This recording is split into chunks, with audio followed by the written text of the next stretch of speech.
yeah, man. Famous cartoonist Art Balthazar, as you see. Abraham Ling is with me, and we are watching, and you are watching. Famous cartoonists draw at night. They draw at night, by night. We're all here together, man. Buy their comics, buy my comics, shop.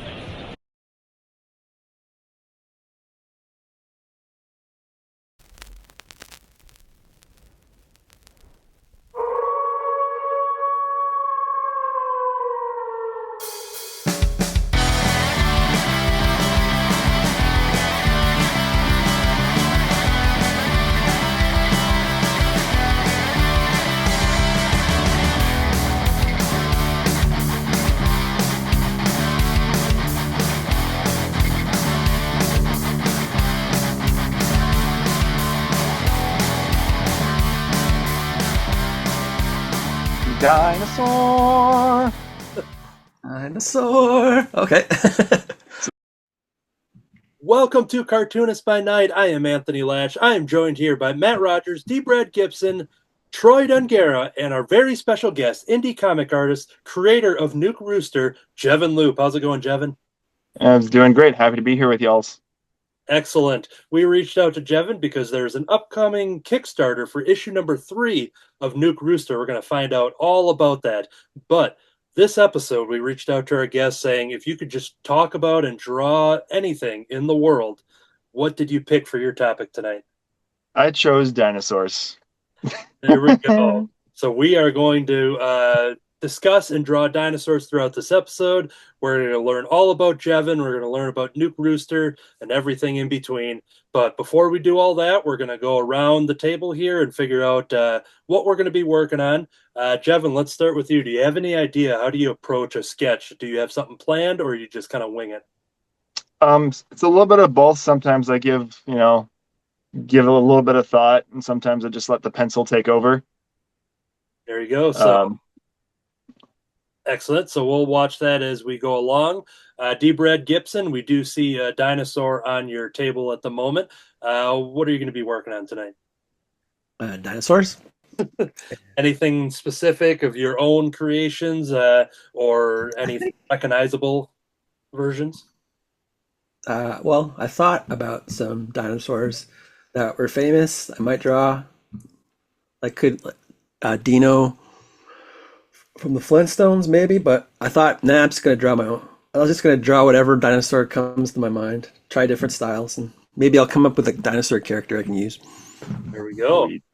Call him Uncle Giggles or something. We're gonna get something like that. Yeah. Then let's jump over to Matt Rodgers. What are you gonna be working on tonight? I'm going to draw a nondescript dinosaur that's really big with a gun. Okay. There we go. I know enough. I'm into this idea. I like this plan. I know enough to leave Troy at the end, so I will go next here. I have 2 things sketched out on my crispy sketch cards.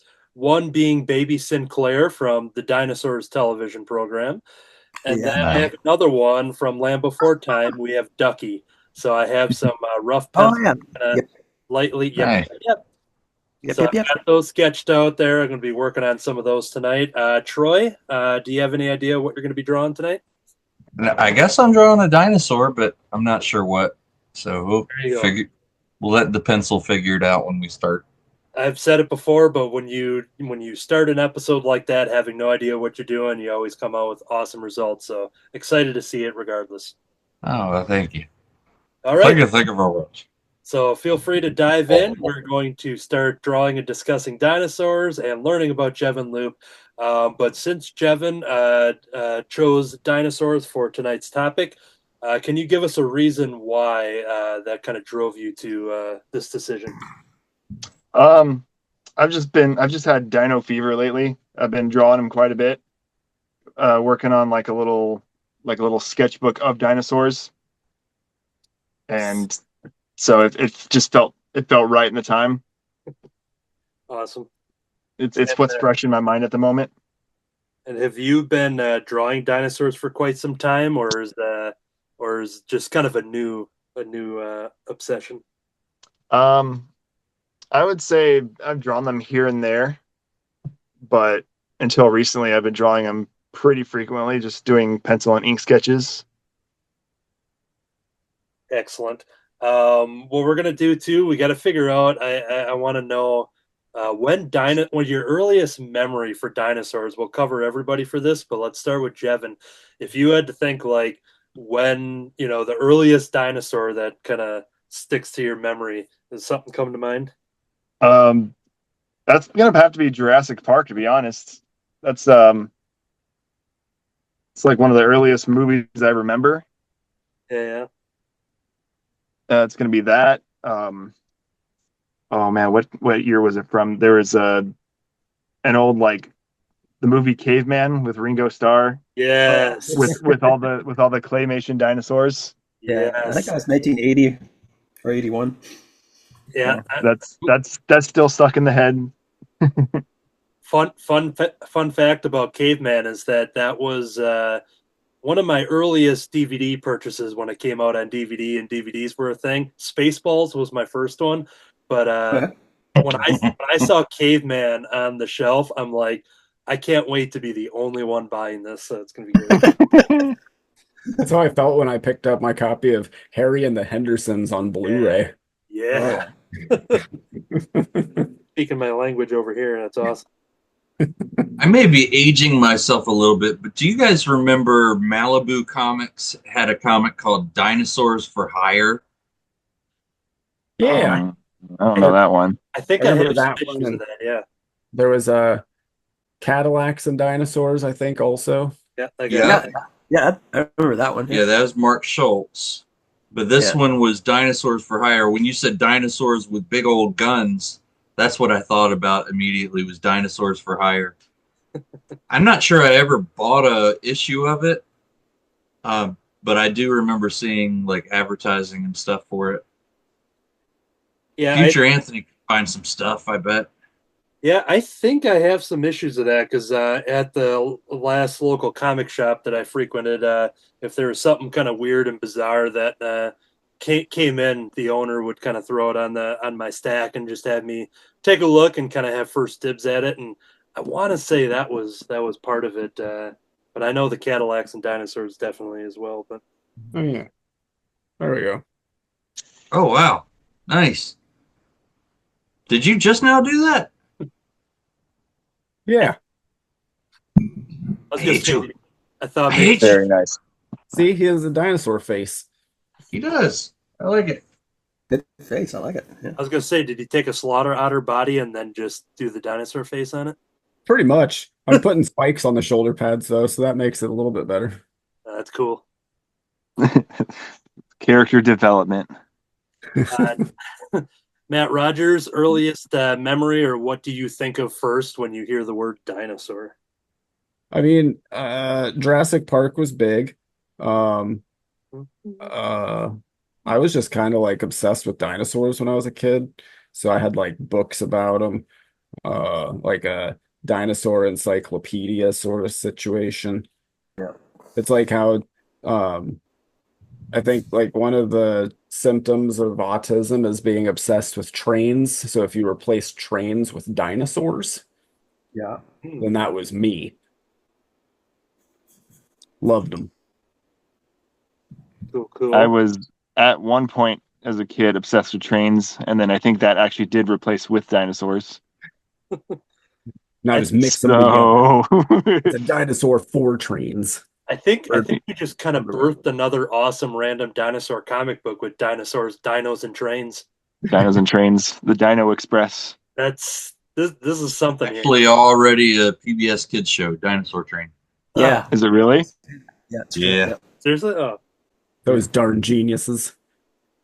I'll post this episode quicker and then maybe we can beat him to the punch. Oh wait, it's already out. We tried.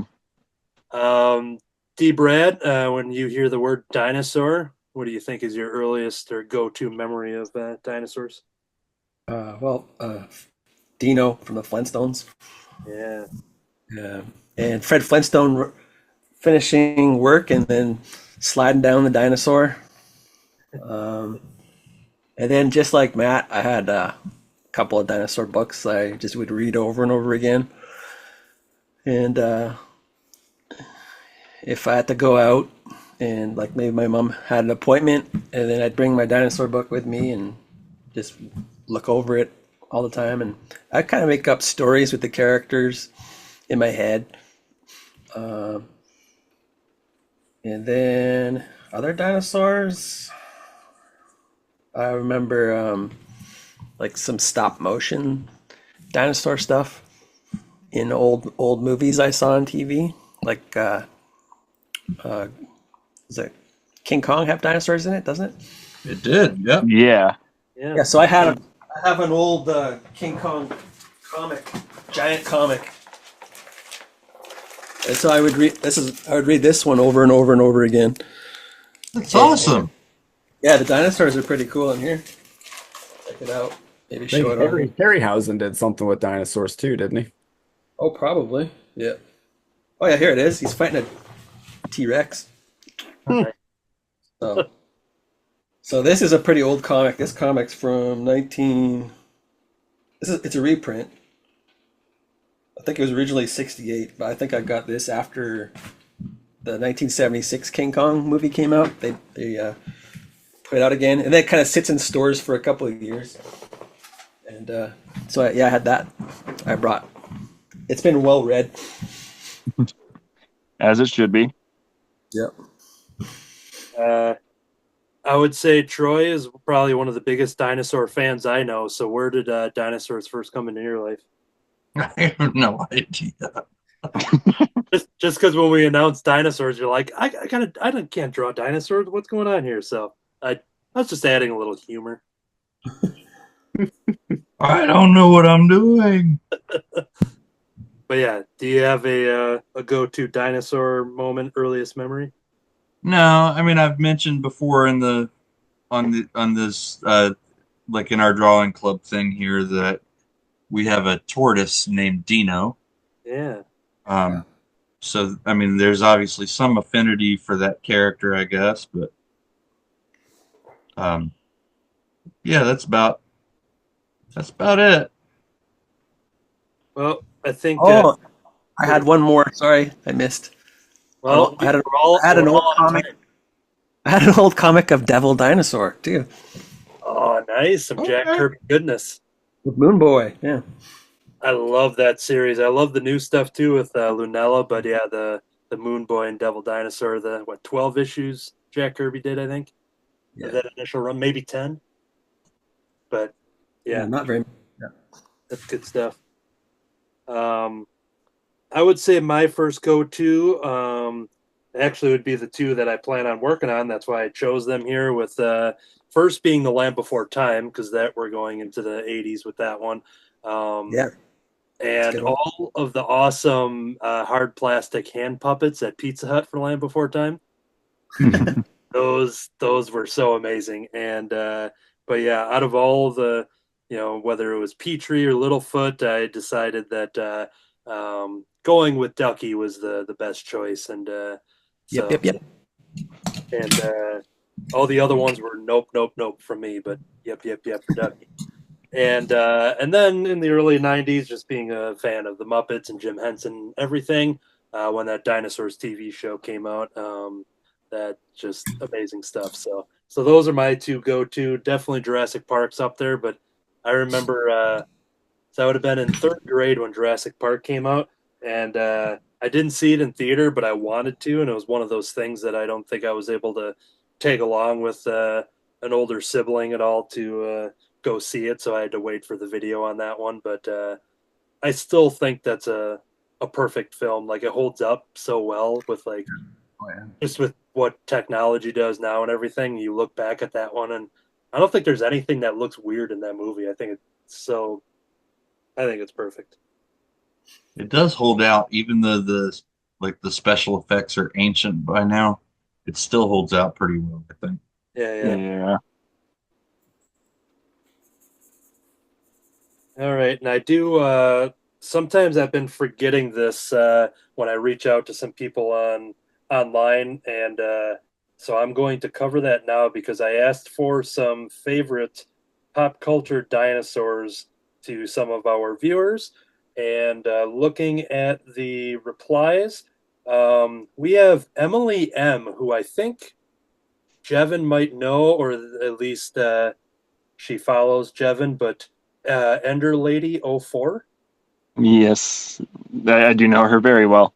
Okay, so yeah, because I'm assuming the name hasn't popped up before, so I'm like, oh, we have somebody new here. So, I sent her that to reply something. oh, that's awesome.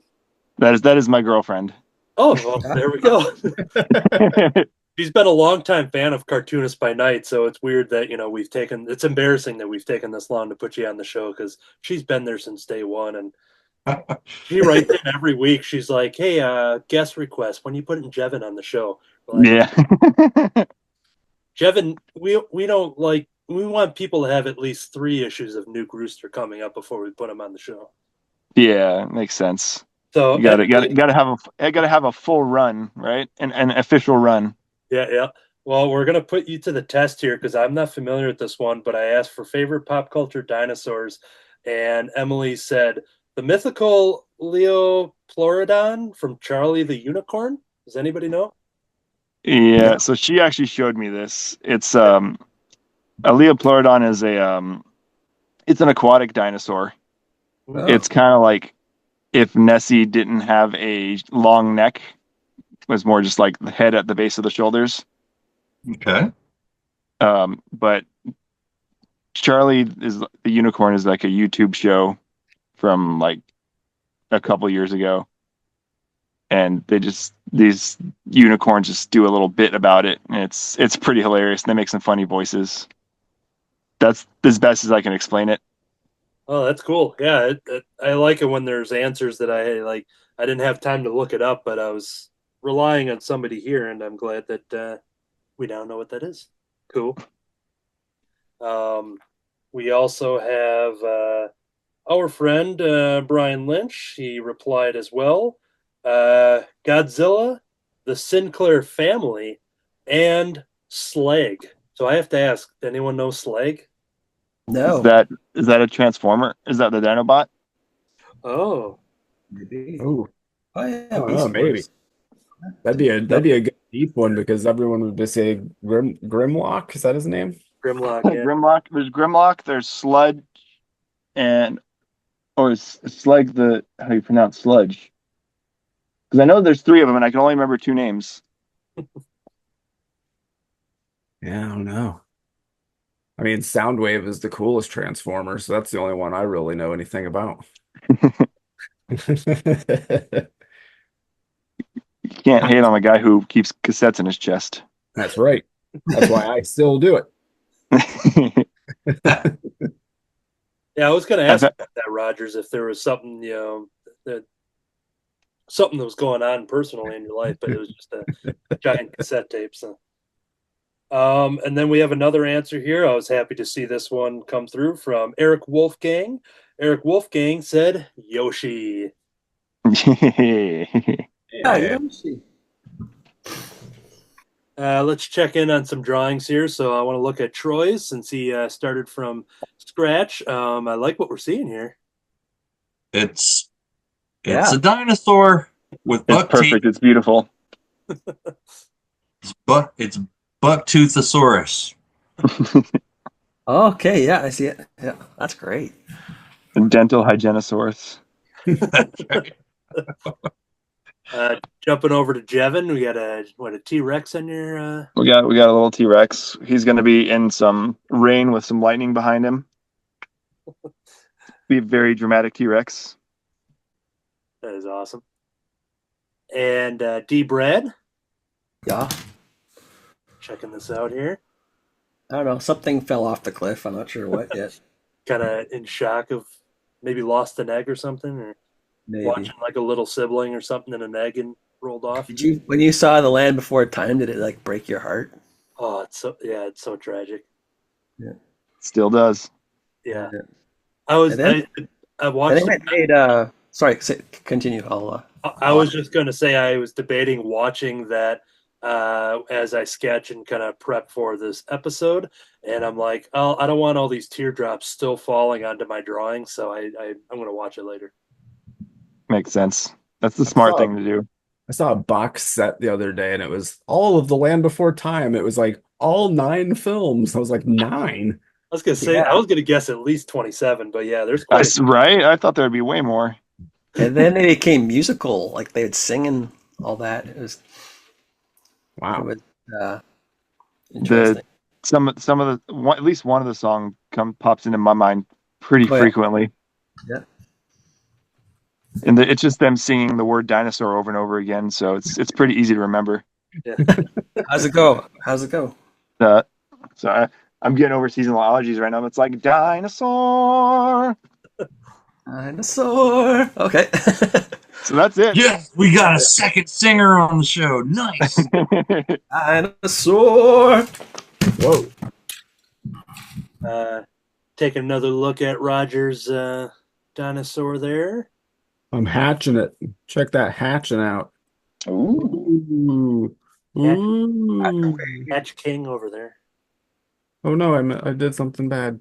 There we go. Yeah, that's him so far. Cool. What's D-Brad doing?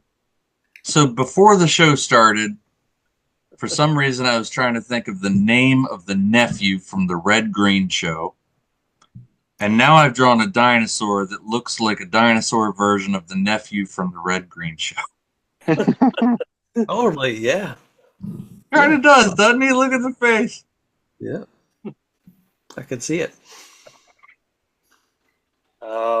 Looking at baby Sinclair, I wasn't paying attention, but I left the bottom lip here below the tongue was going to be kind of like a pointed part of the lip, and then I wasn't paying attention, and then I kind of crossed it out as if I was going to fill in the mouth there, and I'm like, oh shoot. So I'm going to fix that in post when we do some get some white out and some coloring and stuff, but I did the mark here, and then I'm like, oh crap.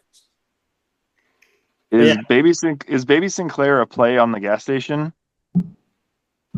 Well, I don't know. There's a Sinclair gas station, and their logo is a dinosaur. Oh, Really? I'd be Yeah. I'd be curious to see when the gas station when that was established. It's got to be at least since the 50s.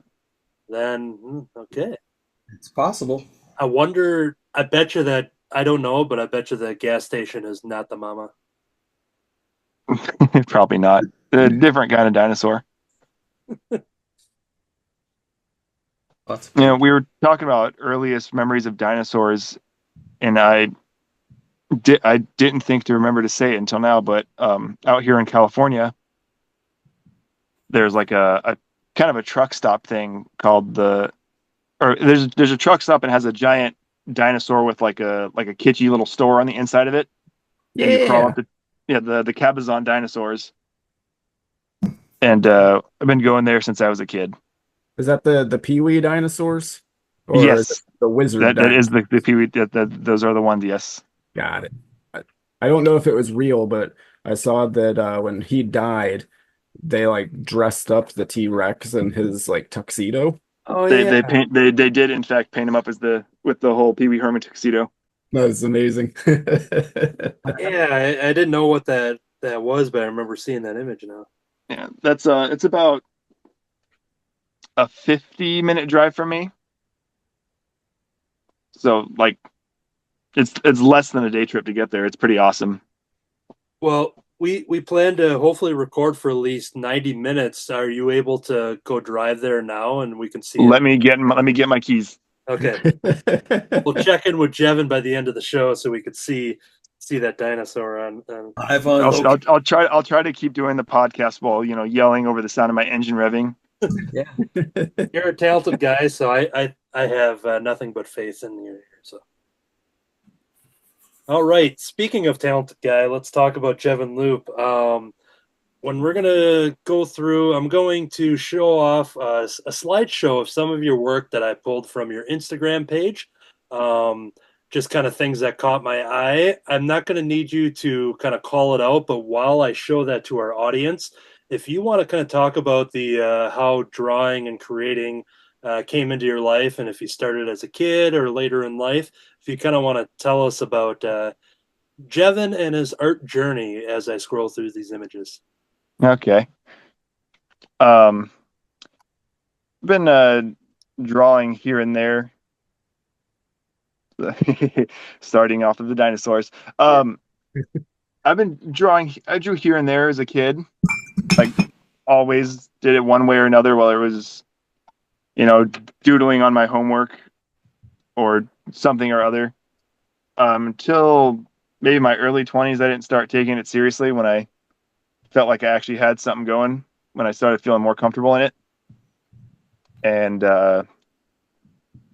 just kept going, and eventually comic art became the true love, and been doing that ever since. Very cool. Yeah, It's an awesome transformer. thank you. There's your sound wave right there. I knew I needed to look up for a second. He was calling to you. And we do have some more dinosaurs here. It's a very recent one because I see the Cruel Universe sketch cover. Oh yeah, I was a commission at LA Comic Con, and yeah, somebody a frequent fan came up and was like, "Hey, I've been seeing your dinosaurs. I love what you've been doing. Would you possibly do it on a sketch cover?" And I was like, "Oh, yes." Yeah. Now, I read this issue. I talked about it on the Crimson Cowl Comic Club. I thought this was an excellent comic. It's an anthology series, and without saying the details, but there is an awesome dinosaur in the opening story of it, and I highly, highly recommend this comic. It's very, very good. Yeah, I didn't know about the comic until they handed me the cover, and I was like, "Oh, this looks interesting." I looked it up, and the first thing I saw was dinosaurs, and I was like, Yeah. "Well, now I have to read it." Yeah, I haven't gotten to read it yet, but I want to. yeah. The first story is mind-blowingly awesome the way it's told. So cool. Yeah, I've been getting I haven't gotten any of the science ones, but I've been getting the horror and the terror epitaphs from the abyss. Yeah, I've got The EC stuff's really good. Yeah, they have a holiday special coming out too. I've been pretty much grabbing everything that they've been releasing from EC. Good for you. EC Comics has a holiday special? I think it's in the current or the catalog that just wrapped up for December, the October for December one. And I think there is a because there's a couple Christmas horror anthologies, and if there is one, I have a pre-order, but I'd have to double check it. But Yeah, Oni got the rights to the EC titles, so they've been publishing new ones. Oh, good. I have another one somewhere. Let me find it. I don't know. My favorite boy, Beta Ray Bill.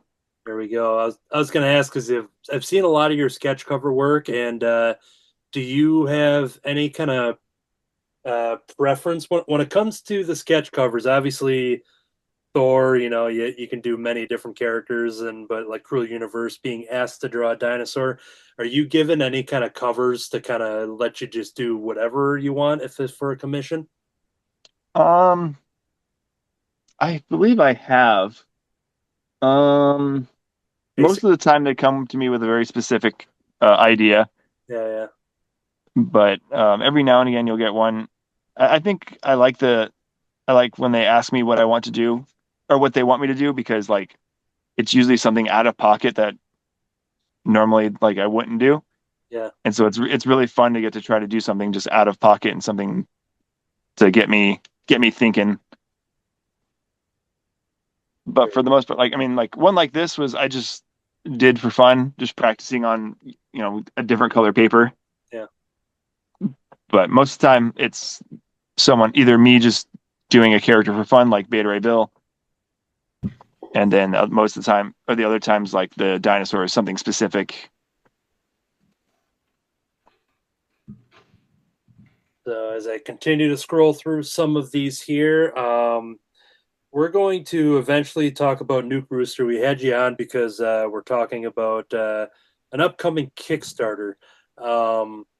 So my question, I became aware of Nuke Rooster through Troy with his variant cover, which I will show after this little slideshow here. But to kind of get us rolling on it, I want to know how you two came to work together and know each other. Good Lord, I have no idea. I think Troy was one of the first indie guys like I discovered, like on my own. Like it was John Bergen, John John Bergen, Frog Boy. Yeah. John Bergen was one of like you and him were like some of the first indie guys I actually discovered. And then I started picking up your Slapshot mini comics. Okay. And then I think we just kind of started talking from there. So that's one of the really cool things about doing your own self-publishing, is that you get to know some of the people that are getting your comics. And you really don't get that when you're selling your comics through Diamond. So it's really a cool thing. Yeah. And from there, I think we just did I do some fan art? And then you asked if I wanted to put it in one of your books, or you asked me to do some fan art to put in the book. I don't remember exactly how we did it, but no clue, man. At the time, I think I was probably still like just developing Nuke Rooster. And then you wanted to do you asked if I wanted to do the crossover first appearance of Nuke Rooster with Slapshot. That was super fun. Amazing.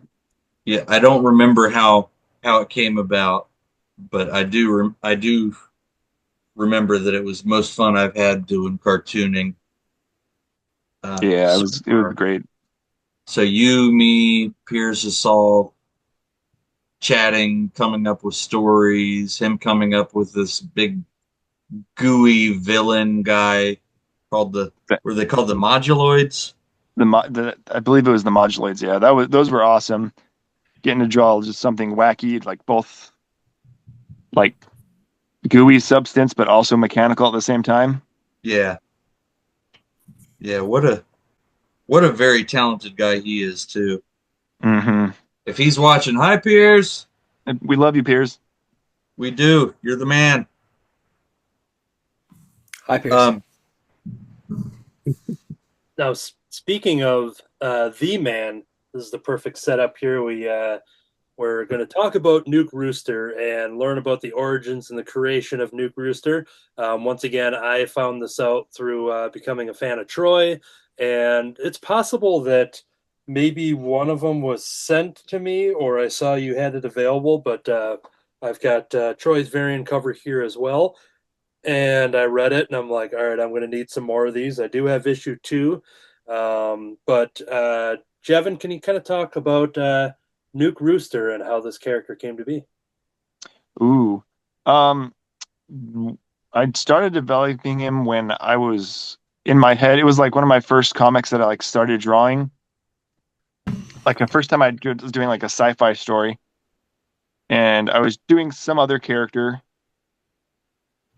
just like a hero who flew through space, and then I would draw like a guy who wanted to draw like a funny sidekick kind of character, which like I was sketching out ideas, and I sketched out a chicken character, and that got way more support than the other character. Like people were like, "Oh yeah, that one's cool," but then as soon as like I did the first Nuke Rooster sketch, it blew up. Everybody wanted that. It was everybody wanted a piece of Nuke Rooster, and it was great. So I really just stopped working on the other one, and then started doing more Nuke Rooster sketches. Was the other one the Moose Man guy? No, that one I think I'd put on the back burner. This was like, I know I posted every now and again. Was just actually, do I have those nearby? We'll get to Moose Man, so I have that queued up here. But yeah, so. Yeah, this was just another like character who would like a human who just woke up in space one day with superpowers, not knowing how he got there, not even really knowing that he had powers, okay. And just how he would react, how a person would react to being put in that position. And when you came out with issue number 1, were these all crowdfunded, self-published? Can you kind of talk about how you decided to go the route that you did?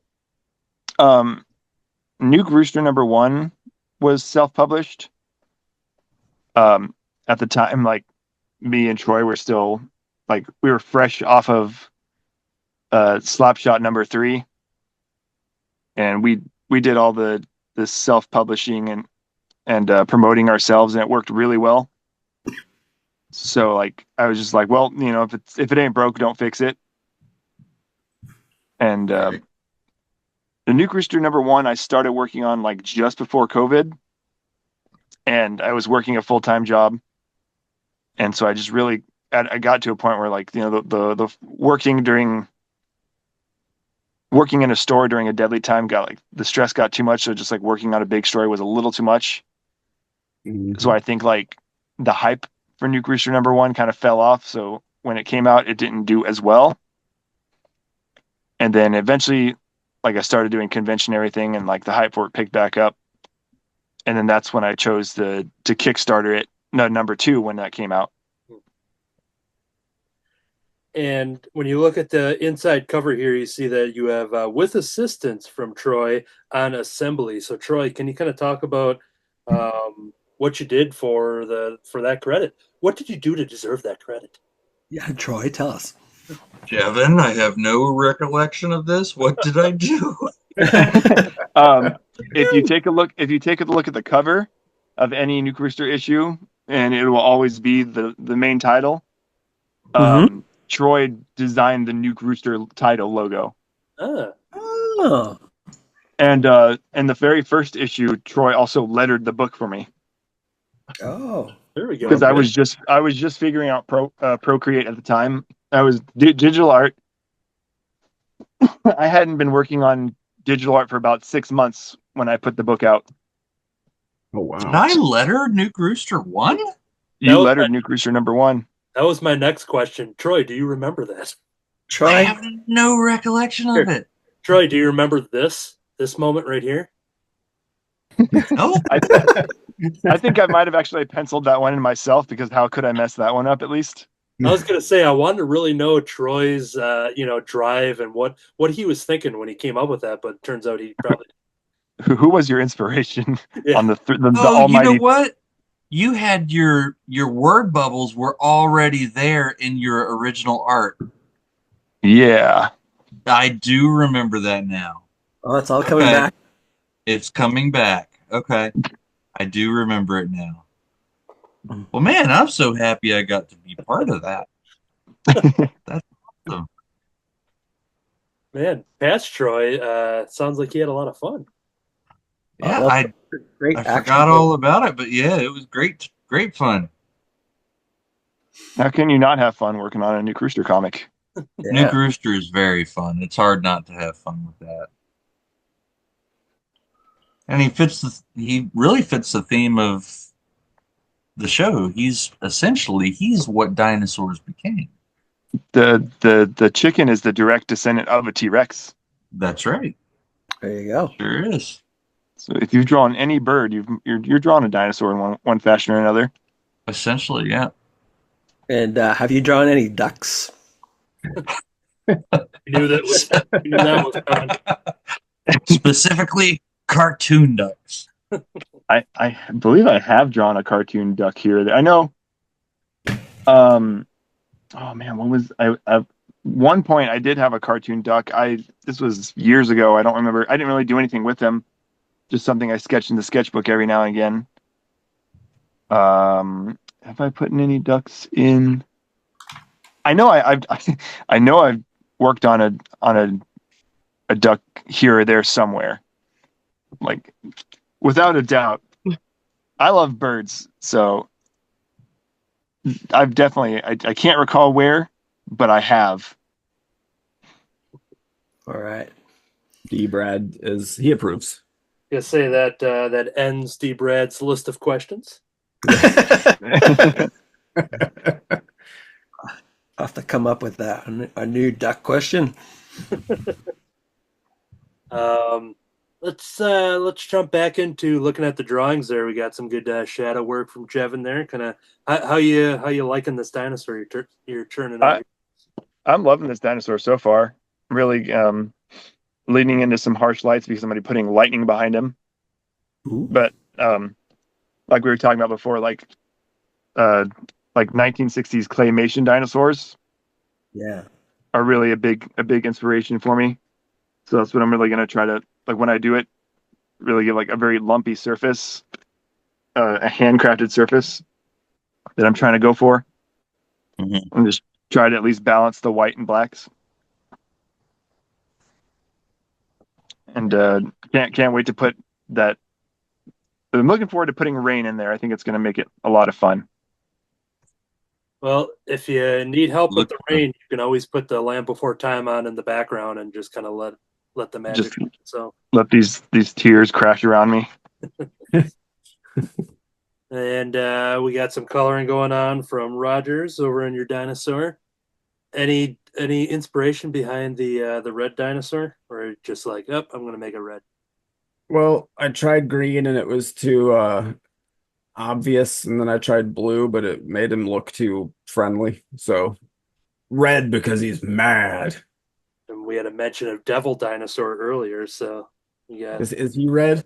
yep. He's really good. He is red. I know nothing about the character, so I feel like a poser. And he's well read as well.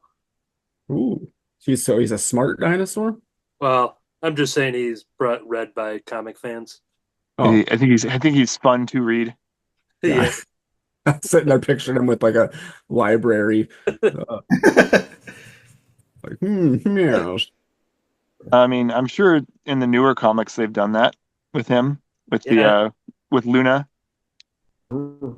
Yeah, it's very possible with if people don't know, with Lunella and Devil Dinosaur, with her inhuman ability, will just kind of randomly swap bodies with Devil Dinosaur, and so she'll be like in class in like grade school, and then all of a sudden switch, and now there's the dinosaur is in her body in a middle of a classroom, so she's like jumping on the desks and roaring, and people are all wondering what's going on, and then meanwhile, she's, running around as a dinosaur on the street or in the sewers and stuff. So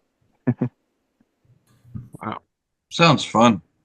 it's a pretty good book. There's a lot of them. There's an animated series on Disney Channel or Disney Plus and all that kind of stuff too. And Yeah, I like the design of it.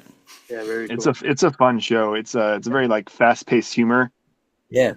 and like they'll throw in like the occasional like funny that's just like politics.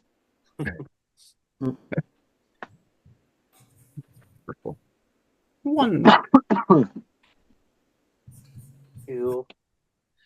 Now, there was a mention of Moose Man earlier, and after I had become a fan of Nuke Rooster, then I started following you, and then when I just saw the picture of this cover, and I just placed an order immediately because how am I not buying a comic just called Moose Man? So, can you kind of let us know what Moose Man is about and how that came to be? What I give the short and skinny of it is when people see it, I tell it's about a hot angry guy who lives in the woods, and then if that gives them a chuckle, then I'll tell them he's when he was a kid, he started growing antlers for an unknown reason, and kids in school would make fun of him. The older people in his town would kind of give him like that, oh, that boy ain't right look. So he would go hide out in the woods by himself to get away from everybody. And as he grew up, he grows a special bond with nature and kind of becomes the protector of the forest. Heck yeah. Love it. And as a animal lover myself, it's kind of like an ode to conservation in my own way, against like game hunters and like competitive like shooting of animals. Nice. I dig it. He always makes me think of Schmidt from The New Girl. Okay. I think maybe. that's a first. Hair. That's the first I've heard of that. Is it the hair? The hair, I yeah. don't know. I'm not sure what it is about it, but something about it. Like if it got optioned for Hollywood, you got your actor. You'd Well, it's probably funny have because to see. I always tell people that he's Ron Swanson from Yeah. Parks and Rec in the body of Henry Cavill. Oh, Nice. yeah, Henry Cavill would be good for that Moose Man. Heck yeah. We've seen him with the mustache and everything. We have. You Yeah. you wouldn't even need the CGI for it. Nope. And he's a nerd, so he would probably love comic books. He probably already read it. I've been to a lot of cons. He probably has the complete Moose Man collection. I don't even have that yet. Are we gonna see? Are we gonna see? It says it's a one shot here, but are we gonna see any more Moose Man? Do you have any? Or have Yeah, there's gonna. I have one completely written and drawn up. I just gotta between comic jobs, gotta find the time to send it off to the printer and make a cover for it. But it's a one shot in the sense that it's a standalone story. Like I'll just be doing multiple just like one shot stories of him just in interesting adventures of a man in the woods. Well, if I see any more Moose Men show up, I'm definitely going to purchase that. I appreciate that. There definitely will. Like I said, I have one just on the back burner ready to go at a moment's notice. I'll be right back, guys. All right. And speaking of, this is the part where I'm going to be fixing the lip that I'm going to use some white out here, and then I'm going to try to make it seem like I did this on purpose by using whiteout to outline the entire mouth to make it look like I meant to do that the entire time. That's making comics, right? Mm-hmm. Yeah. That's what was supposed to happen. Yeah. Every comic we don't make accidents at all. We're artists. We make it artistic. Yeah. Now, speaking of Nuke Rooster, and one of the main reasons you're here is because Nuke Rooster has an issue 3 that is going to have a Kickstarter launch on November 20th. So if you want to kind of get into plug mode and advertising mode, if you want to let our audience know what we can expect from Nuke Rooster's upcoming Kickstarter. Oh man, how do I even advertise without giving it away? It's going on Kickstarter for the usual 30 days, trying to get it funded so I can have it printed out and sent to everybody's homes. This one I feel like is in a way is the most energetic. It's one of the most recent comics I've done. So like as my current skill set it's going to be awesome artistically, just because I've gotten to a spot in my life where I feel like I'm my own favorite artist. Yeah. All right. Cool. That's great. So like it's like I figured things out, how I personally do things and what works for me and how I can fit energy and humor into a story. I think Rodgers can relate on some of that because we've heard about Slaughter Otter being his favorite work to date and working on an issue 2 that's available for pre-order and everything. But I think Rodgers can you speak on that as well, with kind of doing everything that you've done to kind of get you to that moment of where you just kind of keep learning and keep growing? I'm at the point, I haven't reached the apex of being my own favorite artist yet, but I'm at the point where whatever I recently did is my favorite thing, and everything before that sucks. So and 9 times out of 10, I hate the art that I'm turning in. because I'm like just second guessing myself the entire time about it. I'm like, oh my God, this is awful. I could have done this page this way and it would have been so much better. That's why I procrastinate so much when I do my work, is because it just gets to a point where I have to save and submit because I don't have time to redraw anything. Yeah. Otherwise, I'll just sit forever and be like, well, I could tweak this panel and this would be better from this camera angle. And then this over. Slaughter Otter's a little bit easier with that because I'm Liefelding it up and I'm not drawing his feet. A lot of good So that helps with poses and stuff. When There's in no doubt, shame in that. when in doubt, add smoke. Exactly. And there's a bunch.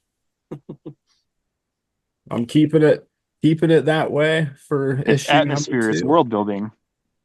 Yeah. Yeah. Let's see here. It's making it realistic. Pull up a page. We'll pull up a page. Let's see here for a Let's see a second. page. Let's see a page of number 2. It'll be Hey, Rodgers, let's see a page. it'll be a exclusive. I'm sure that Nuke Rooster's got a page of smoke feet that I can share too. I mean, let me look for some. Here's a good one. This isn't a complete page, but it's almost a complete page. Bink. There we go. Look at all that smoke. It's a nice ship. Yes. That's a lot of smoke. I like those colors. Yeah, the colors are great. Thank you. I remember specifically when you were drawing issue 1 that you've gotten so deep into it and you're like, I haven't drawn his feet yet. I don't know what it's like. You've drawn him so much and so much of the book, and you're like, I haven't even done that yet. Haven't even done 1 foot. Here's the closest I've gotten to a foot. Yeah. There's a couple feet. Those are feet, Rodgers. They count. Yeah. Those count. Yeah. And I got this page. There's a foot. I have a foot on this one. I forgot. And for future Anthony, is that small enough, or should I cut away when you do some of that? There we go. It should be small enough. There's a foot. He's kicking a dude in the face because the sound effect says kick. Nice. Don't mind that cuss word. It's not final lettering. Here's one for you, Anthony, that you can cut out. Okay.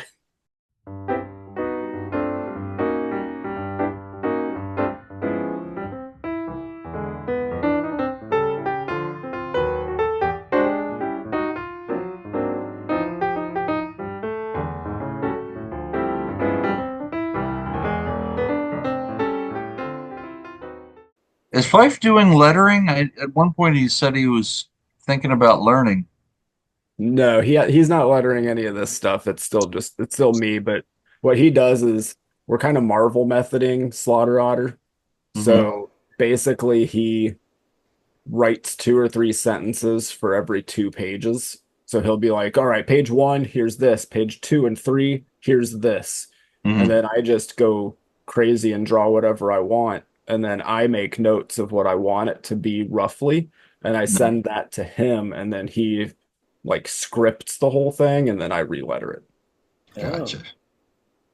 That's cool. And for I regret to inform everybody that I did in fact draw all the feet in every page. There is no smoke feet. I'm sorry. You can always add Get smoke. out of here, loser. I wish you would have told us that yesterday. I say it's a good thing he didn't. We wouldn't have had him on the show. Foot drawing. Pervert. Yep. You can't win them all, folks. Nope. I think the rest of the show, I'm just going to draw feet. Let's do it. Let's get weird. That's Rodgers' job. Rodgers is normally the one getting weird about feet. Ooh, what is that big chunky marker? Oh, this is a good old Sharpie Magnum. Wow. Ooh. Gonna get some light streaking across the sky. Make it look like I know what I'm doing. Since speed lines are very hard to draw, you just throw in a chunky marker and it kind of gives like a nice dry brush effect. Oh, it does. Yeah. I think it. I will bring to everybody's attention that there are no feet in that dinosaur picture. So There are no feet in that. There will be lightning to distract you from the fact there's no feet. What we haven't seen yet Right. is he's gonna Just a note, my dinosaur had feet. Throwing that And in not there. just any feet, but dinosaur feet. Yeah. My word. what we will find out at the end of the show is that Jevin's going to unfold the bottom of that, and then we're going to see the feet of that he already did that. So He's going to be standing on a pile of feet. All the feet that was discarded. All the feet that Rob Liefeld never drew. Yeah. it's great. Man, oh man. Any other lingering dinosaur thoughts that anyone needs to throw out? Favorite dinosaur? Oh, man. Favorite dinosaur? Dippy the Diplodocus from Ninja Turtles is a good one.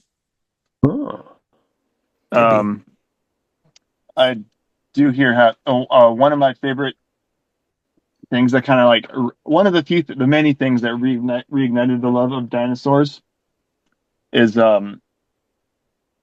this lovely book, Jurassic League, Yes. Oh, which is the Justice League as just dinosaurs. Yeah. Drawn by Juan Gideon, who actually did a variant cover for Nuke #3. Oh, yeah. Oh, Oh, nice. All Yeah. right, good. Jurassic League is amazing. Excuse me. Sorry. That was supposed to just be a hiccup. I don't know what happened. something extra. Whew.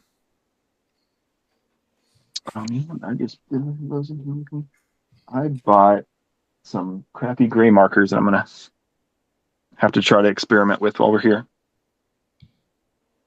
Ooh. How Always about that show Primal? That Dude, that's so I good. like that. The Dexter's got Lab dinosaurs guy. in it. Yeah, I love that. That's the British one? No, wait, that's no. No. Yeah, I Primal know you're. doesn't have any speech at all. I think it's Oh, the Gendy Tartovsky. yeah. Yes. I was hoping Yes. somebody would say his Great name. show, beautiful show. Yeah, I don't know how to say his name. It's like, is it a sound? I don't think I said it right. That sound right. We'll go with that. I think I missed a couple of syllables. Future Anthony's not going to research any of that. So. All right. That one, yeah. That I watched. I think I binged that whole show in like a day. I was like, this is amazing. Yeah. It was like that's one of those things. I think every person that has an artistic mind encounters stuff where they're just smacking themselves in the head because it's like, I should have come up with that. Yeah. That happens to me all the time. Yeah. I hate it. I'm sitting there watching Adventure Time and all these new episodes. I'm just like, this should have been me. I finally started watching Adventure Time. I have that now. So Oh, it's so good. It's such a great show. When you, like you said, you slap yourself and wish you were the one who came up with it. Sometimes you just got to steal it and just tweak it a little bit. yeah. I may or may not be doing that. Yeah. With one of my future comics that I plan on doing eventually, Oh yeah. which is like a robot alien lady who falls to a primordial planet and has to survive the elements. That is like dinosaurs and cavemen, Ooh. I dig it. which is it's kind of Go like I kind of want it to be like a love letter to Frank Frazetta. Yeah. And if you're all familiar with a Japanese artist named Hajime Sorayama, who does like really intricate chrome like robot women. Oh yeah. Yeah. Yeah. I knew that So- name. I was like, what's that name? What is it? If It's just like this realistic chrome airbrushed women. Okay. And it's really cool and made me want to do something like that. if you need to steal any dialogue to help that out, please take from Caveman and use things like Zool and Atuk and Zug Lana, Zug. Zug Zug. Macha.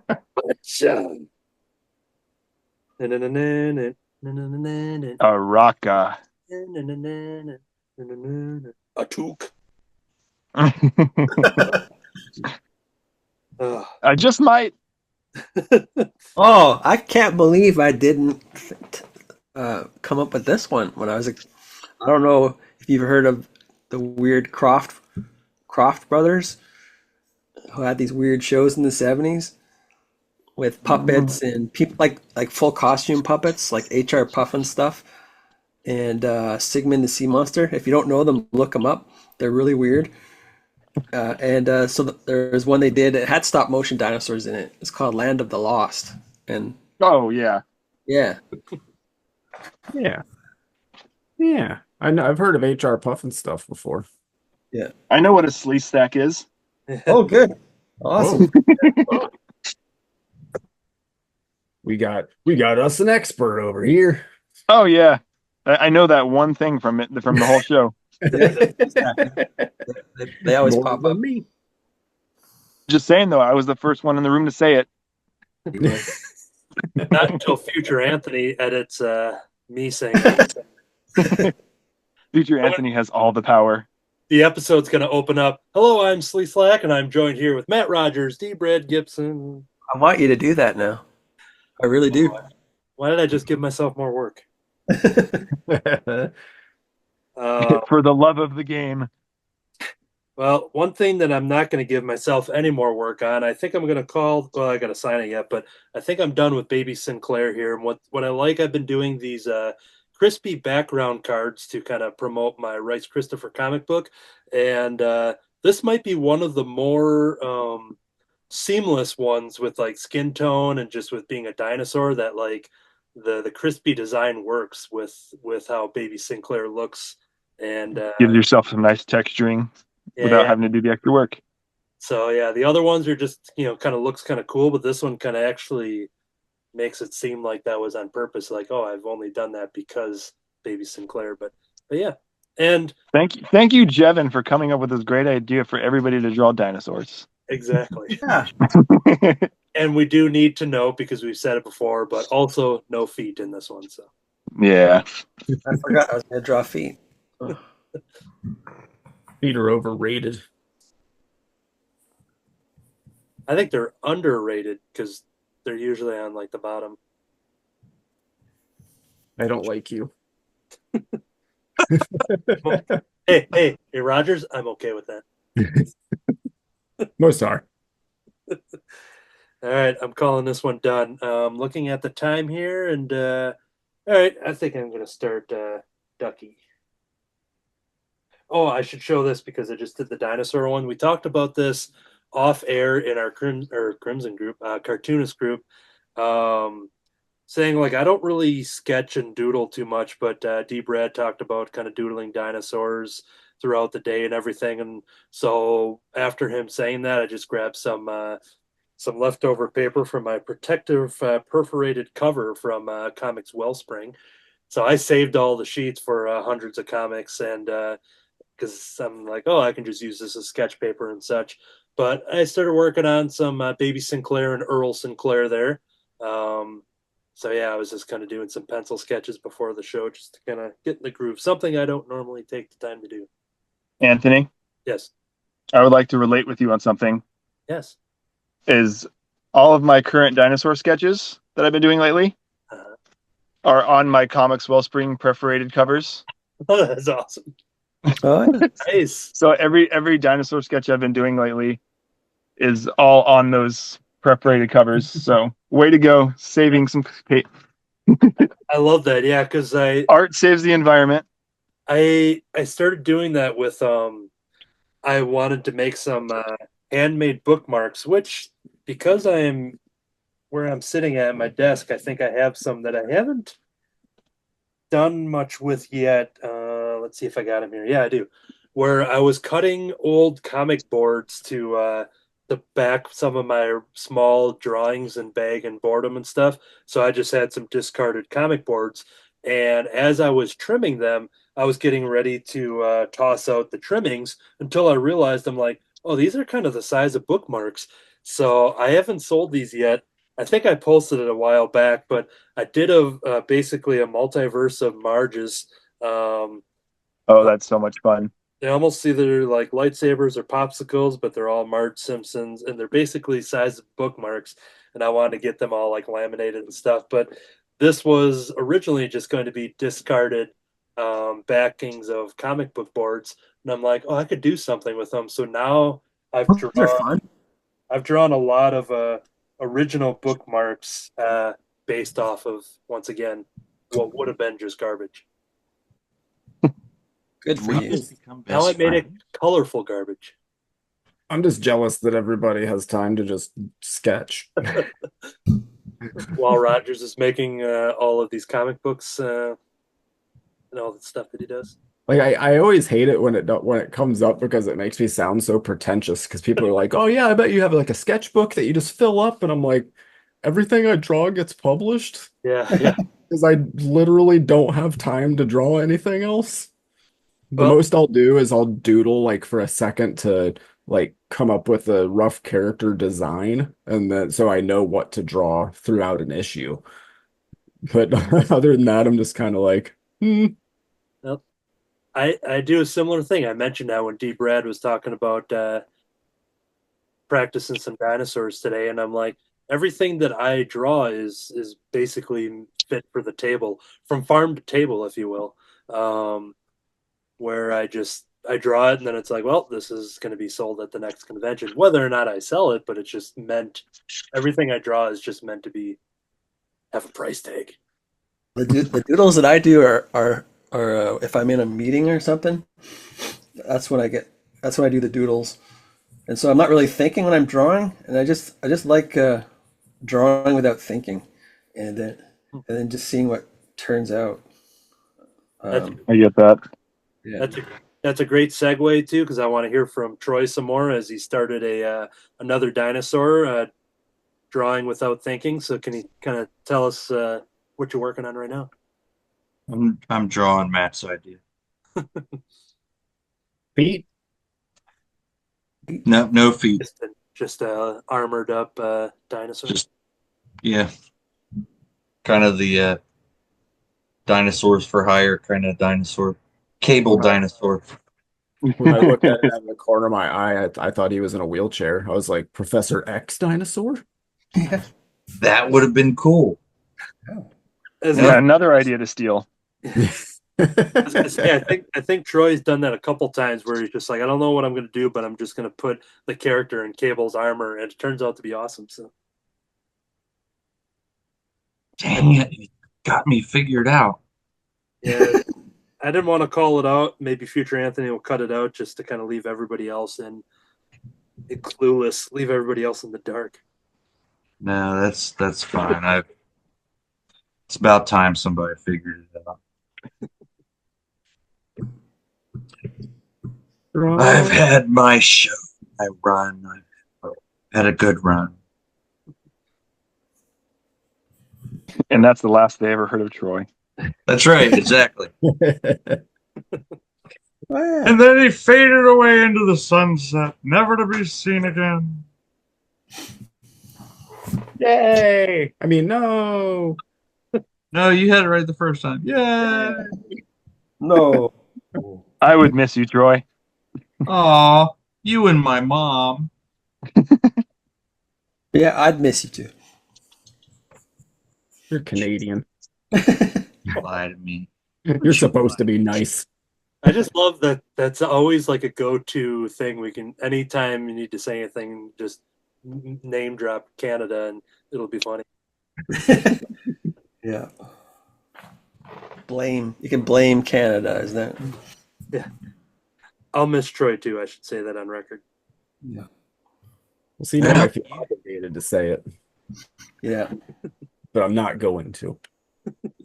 I respect Troy don't knows have how I feel about him. Thank you for sending me the PDF, by the way. You're welcome. I'm the nicest man. You were like on top of stuff, dude. I'd have to be because if I didn't send it right away, then I would forget about it, and you'd be sending me a message in 2 weeks saying, "So, Where's my stuff? where's my stuff, Rodgers?" I think I How got dare it. you? How dare you not do me a favor fast enough for me? How dare you? Woo! It's a fun time. I love it. All right, so this is a finger. I always like drawing people with fancy pinkies out poses. Oh yeah, Nice. I think it's better. it I is. think I got these proportions okay. He just has real big arms. That's fine. We haven't Anatomy is we haven't not said- my strong suit. we haven't said it in a while, but I want to give a shout out to bevcam.org over in Beverly, Massachusetts for people watching this on public access television.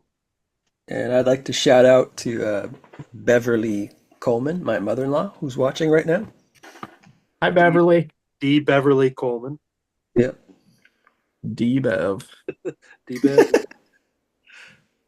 I'd like to shout out to Piers Hazal, who is part of me and Jevin's friendship when we first met and got started working together back in the day.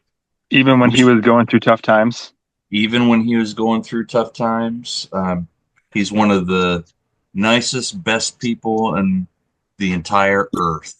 So, future Anthony, if you get a chance, maybe find some good pictures to share from Piers. Will do. He's an awesome dude. Piers, if you see this, we love you. Talk to you later, buddy. Cool. It's always super awkward, though. Do the shout out and then don't really have much to say after that. We'll let the pictures say everything. Yeah, and we'll set it. And future Anthony will set it to some music. Hey, come on now.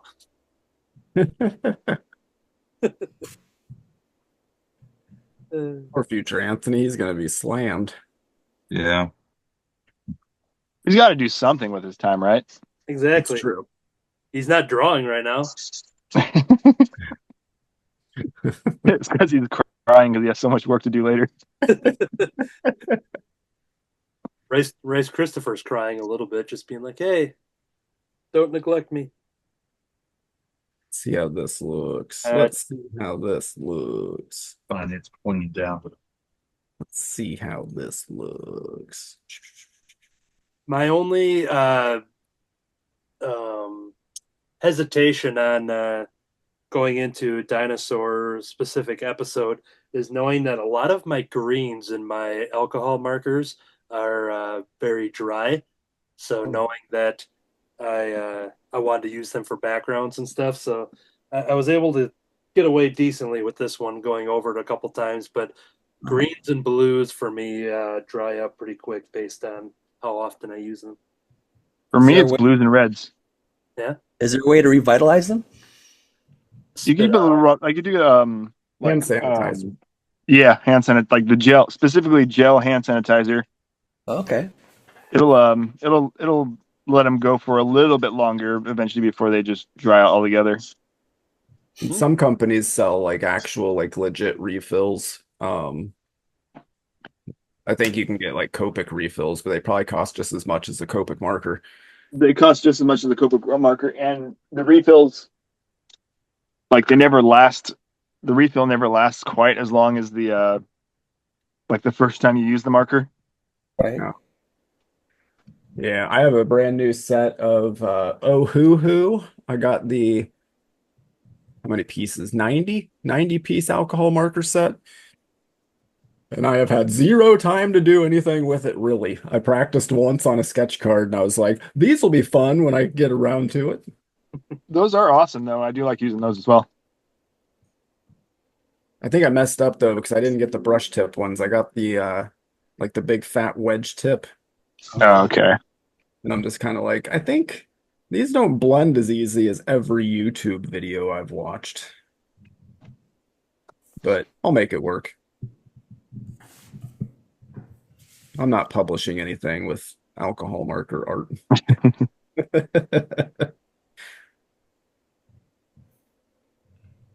Shoot. Gotta get that shading. Gotta get that shading. Voice of an angel. Canadian angel. Yeah, a Canadian. A Canadian angel. Whoa, new comic book character. The That's great. wings are made of maple leaves. Oh, this is good. Copyright everybody in this Zoom. This is all right, boys. This is where we make our stand. Yeah. So this was the birth of what's his name going to be? Canadian angel. Canadian. I can't even say it. I can't. I don't know if I said it right. You won't have to as long as you can spell it. Yep. Well, that's even harder. I'll be an extra U if it's Canadian spelling. Yeah, that's right. There's I don't know if anybody is familiar, but there's a comic or like an indie publisher called Pulp Girls, and they have a not Canadian, but they have a character called the Swiss Army Girl. Oh yeah, I've heard of that. And she's like a Swiss skier who lost her leg in the big games, the games that happen every few years. Olympics. That's the Olympics, yes. And the Swiss government replaced her leg with a Swiss Army knife, and she fights Swiss crime. That old story again. Yeah. One good one that I don't know if you guys have read, but Shirtless Bear Fighter. Yes, I love that. I do love that book. I've got a big yeah. This will be a. Let's see. I have something awesome I was gonna mention that when Moose Man was being talked about because I think they're good companion pieces. I have to retrieve something from my Shirtless Bear Fighter shelf, so I will be right back. Ooh. Yeah, You got a whole shelf of Shirtless Bear Fighter stuff? And you'll see why. Talk amongst yourselves. Yeah, me and Fife, we did a book signing at our local-ish comic shop, and after it was all wrapped up, we were going around getting our big pile of stuff to buy, so we didn't make any money because we spent all of it. But I just told the guys working, I was like, I want weird. What kind of weird stuff do you have? And he just immediately went over and got Shirtless Bear Fighter, and he was like, all right, so this guy, he's shirtless, he fights bears, and he loves pancakes. I was like, I'll take it. Hey, I have to make a correction because you said pancakes. He would flip out if you say pancakes because they are flapjacks. Yeah, I apologize. I'm so sorry. Sorry, it was Bear Fighter.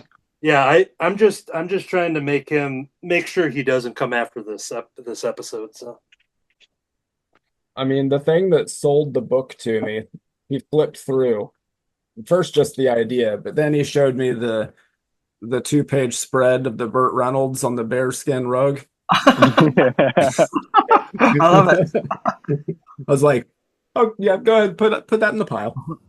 speaking of bearskin rugs, that's where we start off with my Shirtless Bear Fighter merchandise. This is actual official merchandise. Oh, really? So here is a bearskin rug here.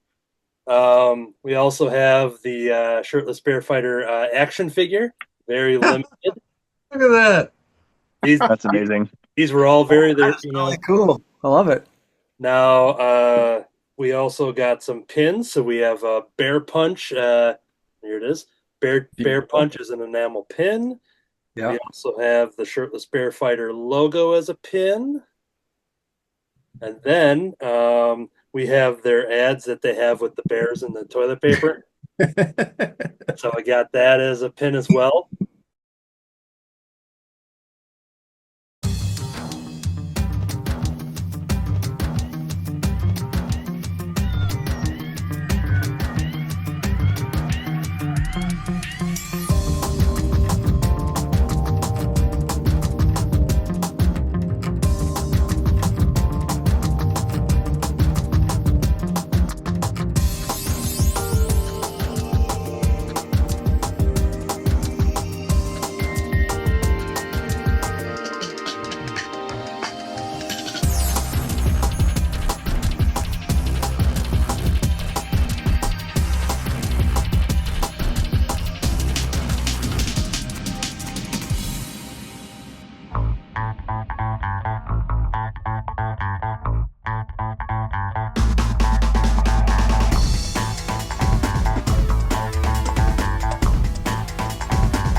Okay, and we are back. There's one more thing that is sitting on my pile of Jevin Loop creations that I want to show off, and that is some original art that I had gotten from him. We have this awesome beast from the X-Men that sketch card format. Oh, nice. I think this is one of them that was already done that I saw that one, because the next one here, I think I commissioned this because You did commission that one, yeah. Yeah. So yeah, I think I had that one, and then I think I saw Beast in your lineup there, and I had to get that one there. But so yeah, here's some original sketch card art here from Jevin Loop. It's great. Creature Tracks is you probably commissioned that. Yeah, yeah, Yeah, that's like one of the 2 times I've ever drawn him. I think that was actually the first for that particular commission was the first time I've ever drawn him. Ooh. So that was a lot of fun. And then that beast I had sitting around forever. Like it was one of those things I was like, hey, somebody's gonna love this. And then you were the first person to come around after who knows how many years and take it. So I was very happy about that. Oh, that's awesome, because yeah, Beast and Kitty Pryde are my 2 favorite X-Men. So when I saw Beast, I'm just like, yep, that's mine. And I'm glad it went to you. Cool. All right, so I think that is it for the pile of show and tell for Jevin Loop, but for my show and tell rather. You have some stuff. Do you want to kind of show that off, or you had just talked about, first appearances or this copies of this and sketches? Anything that you want to kind of show off here to kind of advertise as we kind of bring it back to Nuke Rooster and promote the Kickstarter that will be available on November 20th. Oh man, stuff that I have to show off. Oh, I have all of the covers from Nuke Rooster. We sift through the pile here. Like you showed off earlier. Got Troy's beautiful work on Nuke Rooster #1, alongside with mine for #1. Where it all started. Well, actually, technically, where it all started would be from Troy inking my stuff back in the day and coloring it, which is a completely different vibe, but it's so awesome. Like when we worked together, it's just so much fun. And then It really was, Jevin. yeah, and of course for the covers of Nuke #2, mine I had a variant from Clint Kaiser, who also did a dinosaur comic, which was amazing. A caveman dinosaur comic called Cosmic Caveman, and that was incredibly fun. And then from England, I had Ewan McLaughlin. I think on Instagram he goes by Uncle Ewan. He's created Gun Viking, and hand painted the cover. That's right. Wow. Which I have next to my table. Ooh. Oh man, what else? So I don't think I have anything else. Well, in promoting the Kickstarter, if you want to let people know if you know what the tiers and the options, if there's access to get add-ons or get past issues, kind of give any information, basically an incentive for people to check out the upcoming Nuke Rooster campaign. Yeah, I mean, I'm gonna have the basic tier. That if you've read it all before, you can just come in and you could just get the main comic. If you just want #3, you can pick it up. If you're new to the story, you can pick up all 3 comics. You can pick up, or if you have 1 but you haven't gotten 2, any variation you can get them. Is each story standalone? The first one is a standalone story, but the second and the third are kind of like taking off, like starting the actual story. Right. So like the pilot. First issue is like a pilot. I wanted to see how it would do. Yeah. So like it's just a fun little story. And then #2, it's like Like we're getting to the meat and potatoes of it, or with me trying to write a story at least, because writing personally I feel is not a strong suit, but I like to think I make up with it in art and just fun ideas and puns. But yeah, as far as other tiers go, there's going to be like you can buy every single cover that's available from number 3, which will have 4 covers, which 2 covers are by me. One will be the main cover, and then the second one is the second one by me is it's the main cover, but with pop culture guns replacing the guns on the cover. So looks like Nuke Rooster's in the middle of a shoot up, and then we'll have a cover by my friend Christine Knox, who did a very fun a retro arcade cover. Oh yeah. Yeah, it's a lot of fun. And then Juan Gideon, who's worked on with Marvel and DC, he was kind enough to do a cover too. That's cool. And it looks amazing. Everybody came in clutch with the covers, and more people wanted me. There was more people who were throwing covers at me, but I couldn't do all of them and stay sane. There's so many covers to like handle. So I just narrowed it down to those 4 when I only wanted to do 1. There'll be like a sketch card option, like you can order with your copies. You can do a sketch card like Anthony just showed off.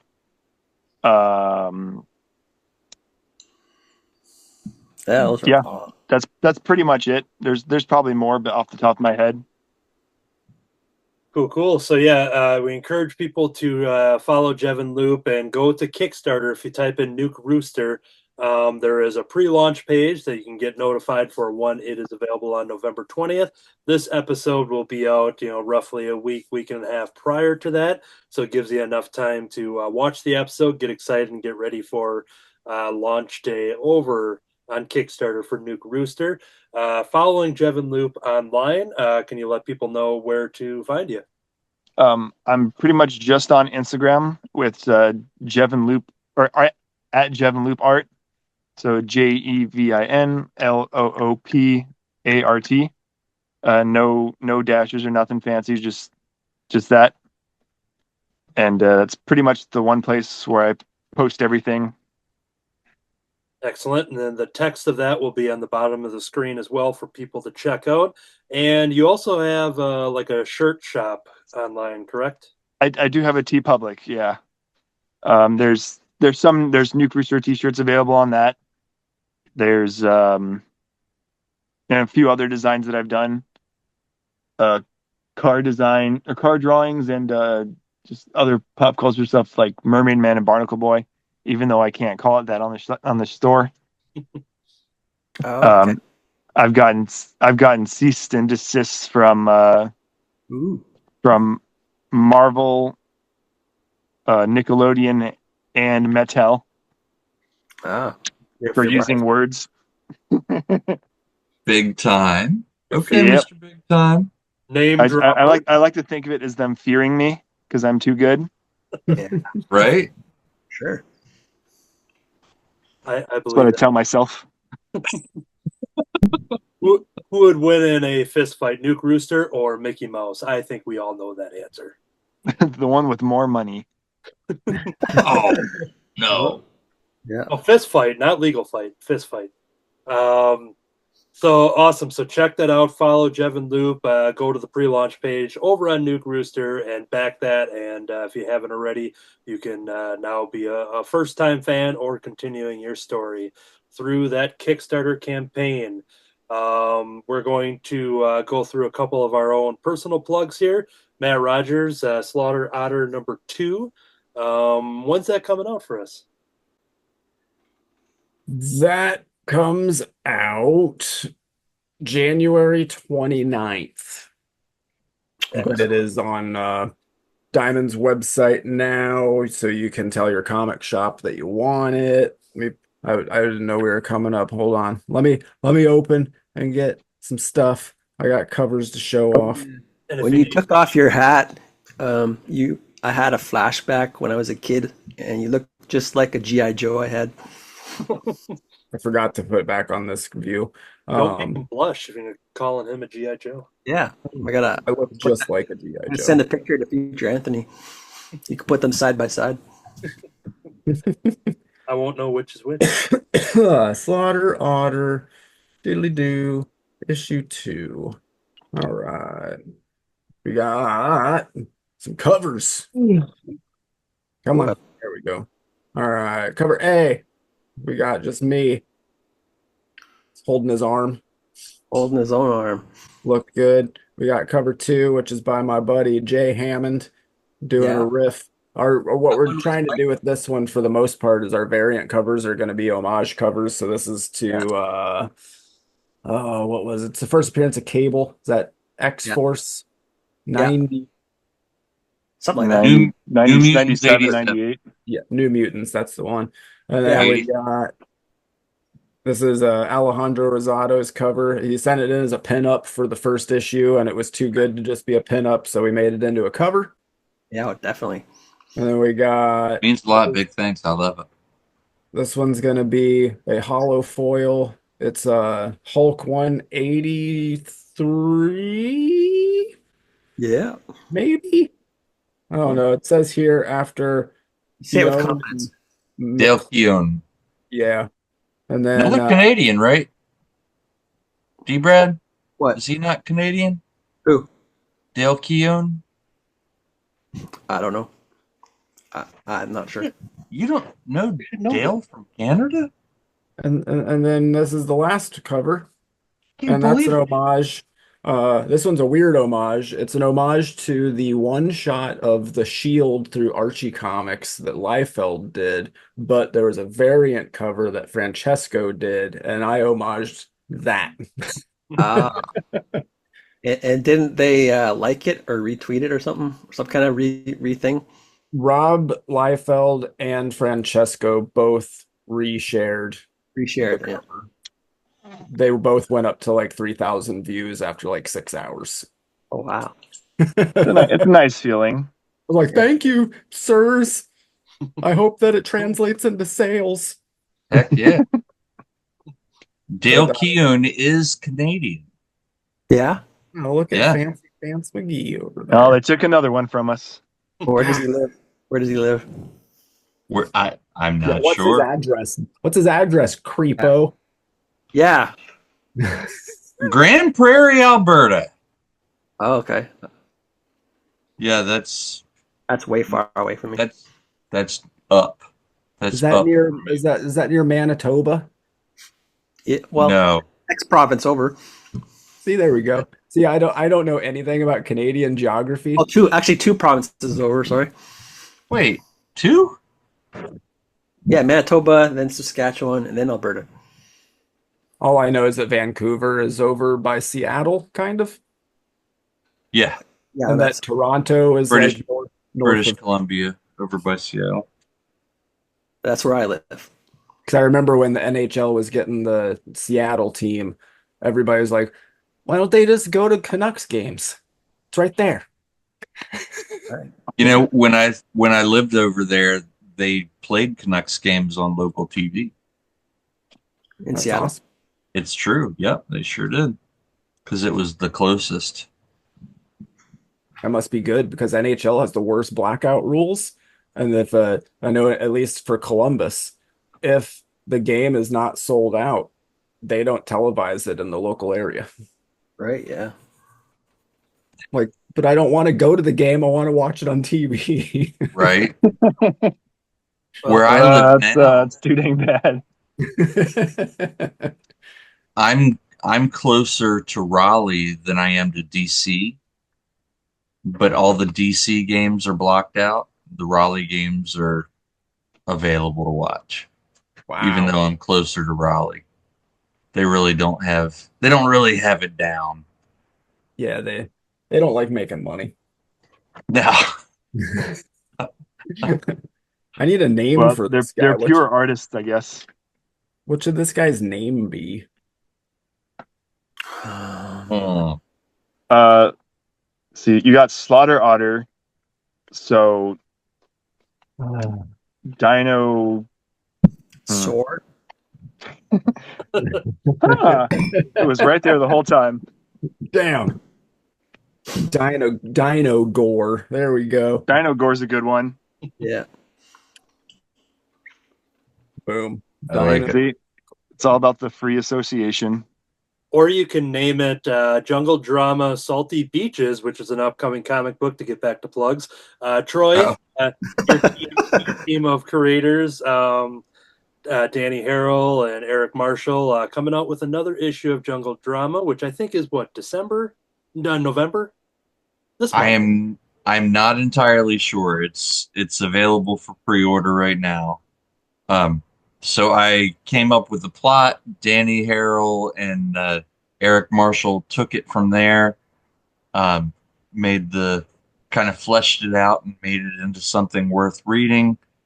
Eric Marshall has a friendly familial relationship with Superman great John Bogdanove.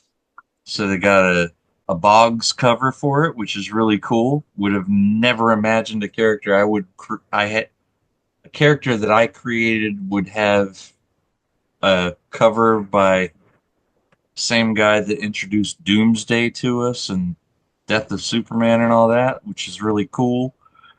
But they really did the bulk of the work, so I won't take any credit. If it's awesome, it's all due to them. They did a great job, but I do think that the cover that I did with Cole Christensen, we did a Scott Pilgrim tribute cover. I think that's a pretty cool cover. So You designed the logo? yes. Yeah. Troy is the logo designing machine. Yeah. I've seen him do quite a few. Man's a genius. Well, Thank you. to name one of the logos he didn't create, to go into our next plug, Rice Christopher, the Wednesday afternoon special, is a comic book that is out, my first self-published book. If you'd like a copy, just comment on the video or email latchkeykid@gmail.com.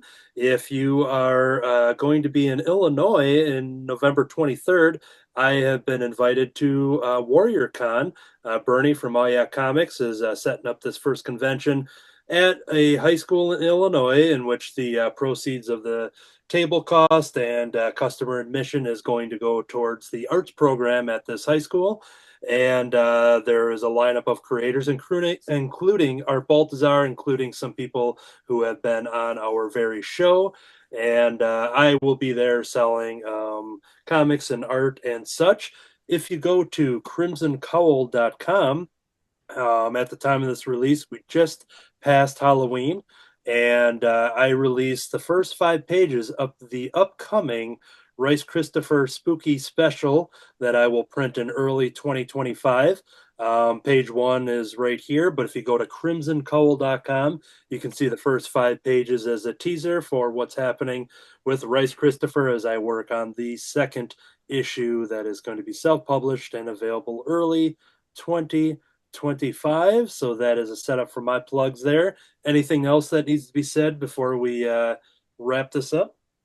Can I plug a couple other comics that aren't Nuke Rooster? Yes, please. So, Nuke Rooster's not the only thing I had going on this year. Been very busy and very excited.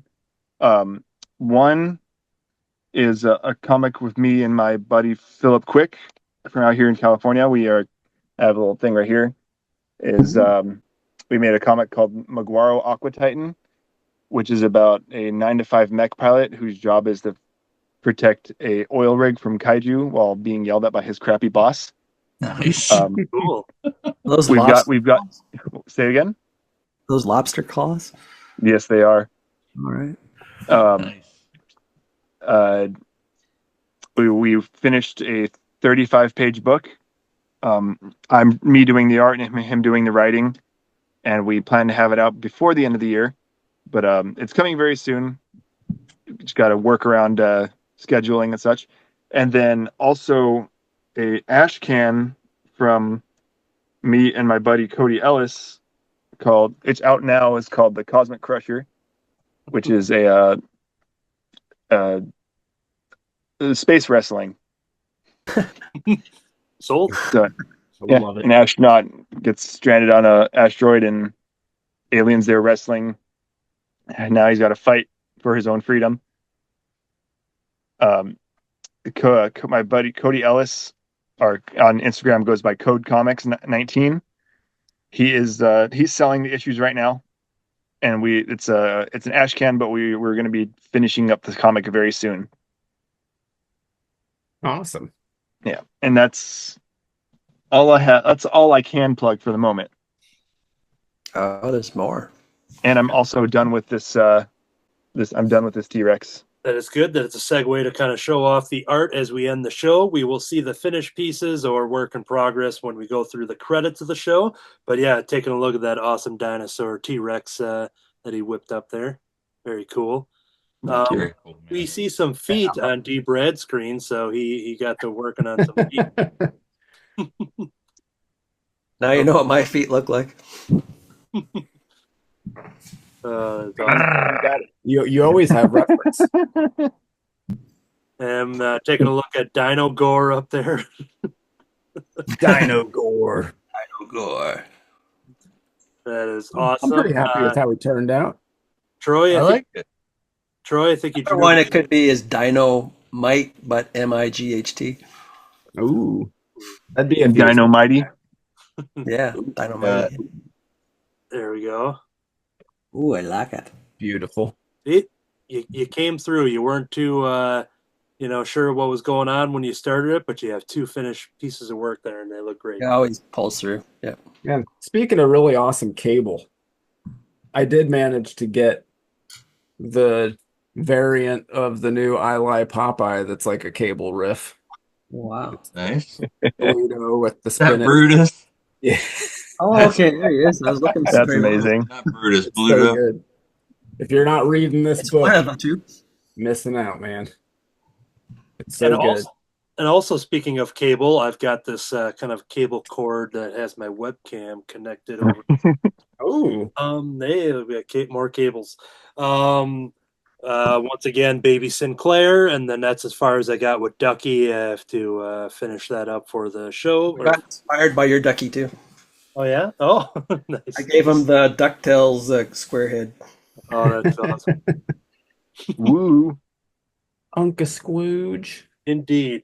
That is going to do it for this episode. Go to Kickstarter.com and sign up for the launch page for Nuke Rooster, issue number 3. Thank you, Jevin Loop, for coming on Cartoonist by Night and hanging out with us. Thank you. Thank you for having me. And normally we kind of talk about how the sun is coming up, that we have to get back to our day jobs because we are Cartoonists by Night. But as I look over there, I see a giant asteroid making its way to Earth, so we better end this right now before we lose this episode.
Dinosaur. Dinosaur. Okay.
Okay. I was crossing my eyes.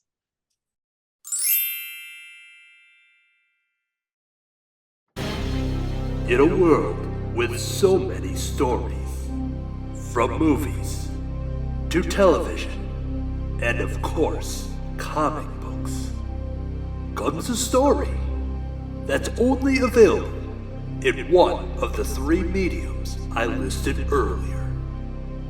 What you are about to see in this trailer is a character debut like you've never seen before.